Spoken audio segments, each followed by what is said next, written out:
ito bang pagkakasuspinde kay Congressman Kiko Barsaga, kasi ang bilis din eh. Yun na nga. Expressway. Dinaig yung Bicol Express eh. Dinaig, pare ko. Walang panama yung Bicol Express. Kaya marami ngayon na nagtatanong, ba meron ding reward yun? Teka. Nga, no, nag-isip nga akong bigla, no? Kasi di ba, noong pa na nababalita yan, impeachment pa lang eh, di ba? Ayan, Impeachment pa lang. pangkaraniwan niya pag pumirma ka. Yun. Hindi man direkta, pero minsan ang kapalit niyan eh, paborableng proyekto, etc. Pero teka lang, kung sino at saan manggagaling ang reward? Dun sa gustong, Sa leadership, gano'n? dun sa gustong ipasuspindi siya. Hindi ba? Kasi, well, kung ang leadership sa pangungunan ni Speaker Bo GD, walang interest eh. Pero yung mga taong nasaktan, Yun. dito kay Kong Miao Miao, sa kanyang mga diskarte, Yun. ay baka nga, Nelson. Yun yung sinasabi natin. Kaya dyan, halimbawa lang, na ikaw si Saldico, at bigla kang lalabas ng bansa, hindi ka makakatakas eh. Kasi kilala na tayo ng mga kababayan natin. Baka sa airport pa lang o kaya sa seaport pa lang eh. Oo nga. Ituro na agad tayo. Yun no? nga. Dumating na. Dito na. Ang sabi nga ni DILG Secretary John Vic Remulla kahapon, mga kababayan na nasa iba yung dagat, kapag nakita nyo si Saldico, agad nyo pong picturean. Yan. At ipadala po ninyo o i-post online. Ayun. Ang sabi naman ng iba, teka muna, di ba ang laki ng intelligence funds ninyo? Bakit kami pa ang magpipicture? Oo nga pala, no? Hindi mo pwedeng bigyan nyo kami ng reward. Kahit konti lang dyan, billion dyan eh. Makashare naman kami sa nga naman. Halimbawa, Kami nagtrabaho para sa inyo. Sa sino mang makapagtuturo kay Saldico, meron pong reward na 500 piso. Wow! Pang medianoche. Lalo ang laki ng budget ng DOJ dun, ha? Yung intelligence fund ng DOJ, di ba? Pinuna nga sa Senado yan. Ito 2025, Yes, di ba? 1 billion mahigit eh. At ngayong 2026, malaki ulit ang proposal nila. Yes. Intel fund ng DOJ. Kaya nga. Bukod pa dyan yung Intel fund ng DILG. Yes, meron din po yan. Meron din mismo ang Office of the President. Ay, check. Yes, meron din Hindi yan. na nakakamali. 5 billion pesos dyan eh. Ayun. Gumamit na tayo ng mga... Si Mary Grace nga, tsaka si Piatos, nakikita ninyo kung saan naroon. Yun nga eh. Gumamit na tayo ng pamamaraan Yan. kung talagang gusto nating makita ang tao na ito. Reward system. Yes, reward. Gusto nyo maka-accomplish na walang kahirap-hirap. Wala. Sabi nga ngayon ay wala nang libre ngayon. Ayaw naman. Wala na. Hindi na papayag. Kaya nga pati mga pagbatingin, naniningil na ako. Meron no ha. Simula po ngayon, dahil sa dami ho ng pagbati natin, i-apply na po natin ang ating on-air rate. Di ba? Isang pagbati, isang pangalan, ito po ang rate natin. Meron na po tayo niyan. Yan. Yes. Yan. Wala nang babati mamaya. So, sa ngayon, Nelson, paano po natin, ang ngayon nakakatakot kung social media, ang daming ang daming AI, kung ano-ano. Napakahirap. Ito ay sasabihin ko na, hindi ho ninyo basta-basta ma-distinguish ang AI-generated photo kumpara sa totoong larawan. Sa panahon ngayon, ha? Sa panahon ngayon. Yes. Kaya mapanganib yung panawagan ni Secretary John Vic, eh. Kasi halimbawa, may tunay na picture si Saldico. Nakita mo halimbawa yung kahit yung mga luma eh. Papalitan mo lang ng background, papalitan mo ng damit, papalitan mo ng location. Pwede kang mapeke. Totoo. Baka mailigaw, ha? Ngayon nga, minsan matay picture. Napapagalaw, napapakanta pa eh. Diba? At ang boses, ganun-ganun. Walang pinagkaiba. Mahirap na ngayon, ha?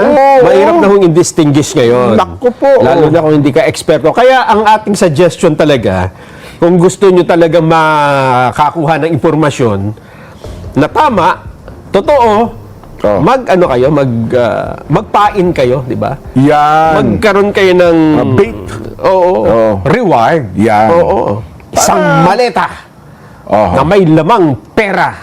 Ayan.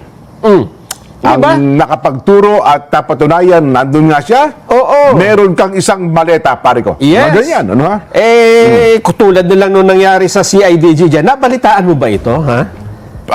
Criminal Investigation Detection Group. Oo. Marami aktibidad dyan. Ano dyan? Di ba kadalasan sila ay nagsasagawa ng investigasyon, ha? Yes. Pupunta sa mga lugar. Yes. Mga expert dyan. Nandyan ang mga pati hepe na CIDG. Nagka-problema dyan. Ha? Ang CIDG, Ang nagka-problema sila. CIDG. Naku po. Yung 6 na opisyal ho ng CIDG, alam mo ang nangyari? Sibak sa pwesto Dahil sa? dahil yung pinuntahan nilang dapat na investigahan, tinangay nila yung pera. Ay, hulid up ang tawag dyan. Ay, oo. Hulid up yan. Sa Bataan yata ito nangyari dyan eh. Naku, yun ang malungkot. Ayan ang magiging problema natin. Kasi nga, sabi nga nila ay lahat ng bagay ngayon may interest na eh, no? Totoo. Oo. Eh, ngayon nga, pag may nakita kayo nagkalat ng maleta sa labas, tsak, pag yung dati, yung tinatapon lang sa... Ay, Huwag yung pakialaman yan, baka may ano mangyari dyan. Hindi na ngayon. Ngayon, pag nakita yan, ako'y susubiyan. Totoo yan. Kaya ho, dapat talagang merong makakaakibat na reward. Oo naman. Oo naman. Reward! Eh, kaya nga tayo may intelligence fund eh. Di ba? Yung nagtuturo ka ng NPA, nagtuturo ka ng wanted. Oo. Lumang panahon pa na hindi na sa ating bansa, Panahon pa ng hapon dyan. panahon pa ng hapon, meron tinatawag na, yung bounty... Yung mga makapili dyan, ha? Ayun, Yung nakasalakbot ng bayong. Yung bayong, tapos may butas yung mga Yan, mata. oo. Ituturo niya, di ba? Yan. May kapalit yun eh, di ba? Ay, tsak yun. Oo. Ngayon, Jen, sa panahon natin ngayon, halimbawa ay may isang congressman na kailangang parusahan. Oo. Sa tingin mo ba, meron ding reward yun? Teka. Oo nga, nag-isip nga akong bigla, no? Yung... depende yan kung kalaban o kakampi. Depende. Kasi di ba, noong pa na nababalita yan, impeachment pa lang eh, di ba? Ayan, Impeachment pa lang. pangkaraniwan yan pag pumirma ka. Yun. Oo, hindi man direkta, pero minsan ang kapalit niyan paborableng proyekto, etc. No, so, Kaya marami ngayon na nagtatanong, ito bang pagkakasuspinde kay Congressman Kiko Barsaga, kasi ang bilis din eh. yun na nga. Expressway. Dinaig yung Bicol Express eh. Dinaig, pare ko. Walang panama yung Bicol Express. Ito ba ay meron ding kaakibat na reward doon sa mga bumoto para siya ay masuspinde? Pero teka lang, kung sino at saan manggagaling ang reward? Then doon sa gustong Sa leadership, gano'n? doon sa gustong ipasuspinde siya. Hindi ba? Oho. Kasi, well, kung ang leadership, sa pangungunan ni Speaker Boji D, walang interest eh. Pero yung mga taong nasaktan, Yun. dito kay Kong Miao Miao, sa kanyang mga diskarte, Yun. ay baka nga, Nelson. Yun yung sinasabi natin. Oho. Katulad nito, Jen, ha? Halimbawa, ano bang mga dahilan? Doon pa lang sa dahilan eh. Dahilan, oo. Ano bang mga rason at si Congressman Kiko Barsaga ay pinatawan ng 60 araw na suspension. Siyempre, may basihan yan, di ba? Ay, check. Hindi mo pwede ibaba ang suspension kung wala kang malamang valid reason. Yan muna ang dapat na malaman natin. Oho. Kasi kung makita natin, mukha naman walang kabagay-bagay yung pagkakasuspinde. No. Baka maisip nga ng iba na, baka una, na-politika lang yan. Pangalawa, baka may nagkaroon na naman ng, kasi uso yan sa house eh. Totoo. Mula pa noon, no? Pinatulan niya yung bata, parang gano'n eh. Tapos nire-rewardan, di ba? May reward eh. Oo. Ano po ba ang mga dahilan? Ang tanongin natin niya si Kong JC. JC, pangalan nun? Abalos. Abalos. Ayun. May reward ba yan, sir? Baka sabihin niya, wala naman siguro. Siyempre, hindi naman sasabihin. Pero ito pala, Jen, ang mga dahilan, ha? Sige nga, pakalimilili nga, timbangin din natin. Ano ha? Ang karamihan sa mga ito, at lahat huwalas yata, ay tungkol sa kanyang mga ipinopost sa kanyang social media account. Okay. Halimbawa, meron daw siyang ipinost na mga litrato, ayan sa kanyang official account, na malalaswa. Lewd and degrading post. Yes! Nako. Katulad ng isang babae na nakapalupot ang mga hita sa leeg ng mambabatas. Talaga naman. Sino tumingin nun? Hindi natin, Nakita ni Kong JC yun? hindi ko nga alam. Pwede ba ipakita yan? Hinahanap nga namin yun kung saan nakapulupot yan eh. Ang sabi dito kasi kung minsan dyan yung mga post ni Kiko Barsaga, hindi mo alam kung totoong picture eh. Yung iba kasi parang AI generated o AI edited eh. Pero talagang siya naman ang nag-post. Aminado naman siyang siya talaga. nag-post. Okay. Pero mukhang ang ilan dito ay hindi naman hindi pa siya congressman. Oo. Eto pa. Kasi naging congressman siya ngayon lang eh, no? First termer congressman ito eh. 2025 election. Oo. May pinost din siyang mga larawan ng cash at mga luxury item. Ayan, nakita ko yan. May Hindi salapi. angkop. Habang may investigation sa corruption sa public works. Wow! Mukhang sa akin, nung tinignan ko yung picture, parang nangiinis lang siya dun eh. Oo. At hindi, ewan ko, May mga pahayag din na nagresulta sa reklamo. Nagpahayag siya ng, ang sabi niya, sunugin ng batasang pambansa. Okay. Oo, may komento pa sa pagdilikas ng mga tao at dokumento. Ayun. At naghain din ng reklamong inciting to sedition at rebellion ang CIDG sa mga post na ito. Pati pala si IDG, pinatulang pala yan, no? So, yan ang pangatlo. Ilan bang batayan yan ng kanilang Meron pa. ano yung pang-apat? Sa unang ethics hearing, hindi siya dumalo. Dahil ang sabi niya, naglaro siya ng computer games nung gabi. Napuyat. Hindi, pero kung aalamin mo lang kung bakit niya sinabing computer games, yan yung gabi na nag-rally sila sa Forbes Park.